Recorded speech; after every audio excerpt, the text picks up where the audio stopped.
Herkese merhabalar. Bu videomuzun konusu 3000 yıllık inanç sistemi.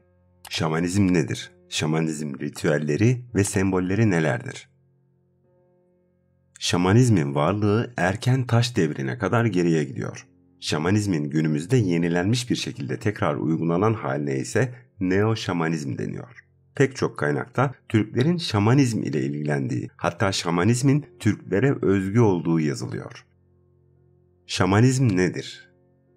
Çok merak edilen şamanizm nedir sorusunu yanıtlayalım. Şamanizm, ruhani lider olarak görülen şamanın trans halindeyken ruhlar dünyasıyla irtibat kurduğu bir inanç sistemidir. Ruhlar dünyası ile kurulan bu iletişimin asıl amacı manevi enerjileri ve ruhları dünyaya yönlendirip onlardan kehanet ve şifa gibi çeşitli yardımlar almaktır. Asya kıtasının tamamına yayılmış olan şamanizm genellikle göçebe halklar tarafından benimsenmiştir.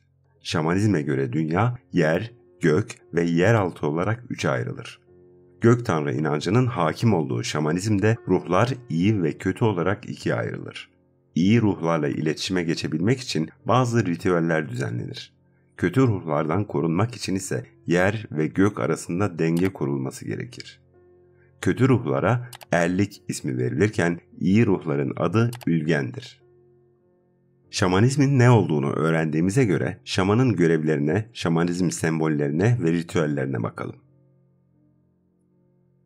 Şamanizmde inisiyasyon. Şamanist inisiyasyonda şaman adayları çeşitli eğitimlerden geçtikten sonra şaman olabilir. Asya şamanist inisiyasyonlarında sırra erme denilen inisiyatik ölüm ya da cehenneme iniş deneyimi Sibirya ve Orta Asya'daki şamanist Türklerin geleneklerine göre hami, rehber ruhlarca, yeraltı denilen öte alemde veya spiritüel gök katlarında gerçekleştirilir. Bu deneyim çoğunlukla orman veya mağara gibi kutsal sayılan yerlerde ve insanlardan uzakta gerçekleştirilir. Şaman adayı hazırlık eğitimini alsa bile sırra erme adı verilen bu deneyimi yaşamadan şaman olamaz. Bu deneyimi sadece gerekli olan hazırlık eğitimini almış şaman adayları geçirebilir. Hazırlık eğitimi olup bitene ilgisizlik duyan ve bazı nöbetler geçiren şaman adaylarının kutsal sayılan yerlerde haberci rüyalar görüp hami rehber varlıklarıyla iletişime geçme gibi ilahi ve ruhani belirtiler gösteren adaylara verilir. Davulu, transa girmeyi basitleştirecek şekilde kullanmayı öğrenen şaman adayı bazı acı verici sınavlardan geçtikten sonra ölüm deneyimini yaşamak üzere transa girer. Şaman adayı birkaç gün süren bu deneyim süresince beden ve ruh bağları gevşemiş halde yatar.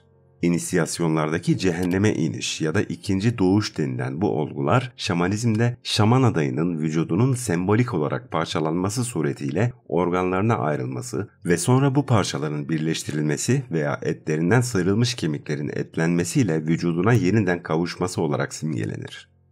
Sırra erme denilen bu süre içinde hami rehber varlıkları şamanın ruhuna şamanlık için gereken şeyleri öğretirler. Öğretilen şeyler arasında meslek sırları, gizli dil, iyileştirilme yolları, hastalıkların özellikleri de bulunur. Bu işlemler bittiği zaman ve aday hipnotik uykudan çıktığında kendini bazı güçlere sahip ve çok değişmiş halde bulur. Artık sadece kafasındaki gözlerle değil, ruhani gözüyle de görür. Şamanizmin sembolleri nelerdir? Şamanizmde şaman, gök ve yer tanrıları ile iletişim kurabilmek için bazı hayvan ruhlarından faydalanır. Şamanın gök seyahatinde at, kartal, geyik, kaz, baykuş, karga ve beyaz tavşan gibi hayvanlara, yeraltı seyahatinde ise yılan, köpek veya kara tavşan gibi hayvan sembolleri ön plandadır. Şamanizmde ayrıca kutsal olduğuna inanılan ağaçlar vardır. Şamanizmde dünya ile yer arasındaki kutsal değnek olduğuna inanılan hayat ağacı çok önemlidir. Bu değneği özel kılan şey gökyüzündeki ruhlara yol olmasıdır. Ayrıca şaman bu yolu trans halinde kullanmaktadır. Şamanizmde hayat ağacı yeryüzünün tam ortasından yükselir. Dünyanın göbek kordonu olduğuna inanılan ağacın üst dalları ise ülgenin sarayına kadar uzanır. Şamanizmde çok önemli bir sembol olan hayat ağacı şamanı göksel tanrılara ulaştırır. Şamanizm ritüelleri nelerdir? Şamanizm ritüelleri gerçekleşmesi zor şeyler için yapılsa da bu ritüellerden iyi sonuçlar elde edilebiliyor. Çember ritüeli. Öncelikle şamanistler bir daire oluşturur. Bu çemberin ortasında şaman yer alır. Mumlar ve tütsüler bu ritüel için çok önemlidir. Şaman gözlerini kapatıp davul çalar. Diğerleri ise ateş yakar. Sakin ve yavaş bir şekilde transa geçen şaman yakılan ateşin üzerine tükürür. Bu sırada iyi ruhlarla iletişime geçer. Bazı ayin ve ritüellere kötü ruhlar da gelebilir. Şaman kötü ruhları def etmek için iyi ruhlardan yardım ister. Ritüel bittikten sonra şaman hiçbir şey hatırlamaz. Cenaze ritüeli.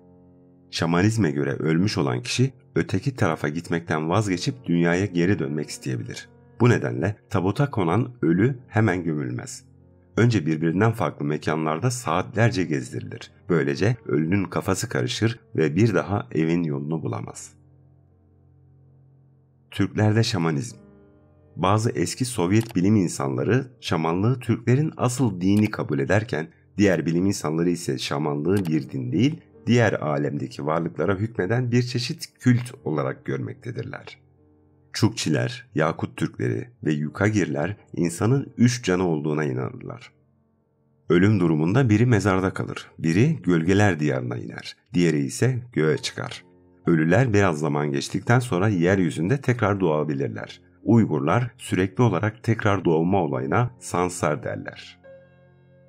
Yakut, Altay ve Uygur Türklerinin geleneklerine göre insanların yaşamını sürdürdüğü yer, ölülerin gittiği yeraltı ve ruhçuluk ve öteki alemcilik anlamındaki kutsal gökten oluşan 3 ortam merkezlerinden geçmekte olan direk adı verilen bir eksenle birbirine bağlanırlar.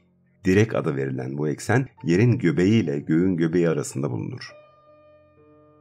Türkiye'de şaman köyleri.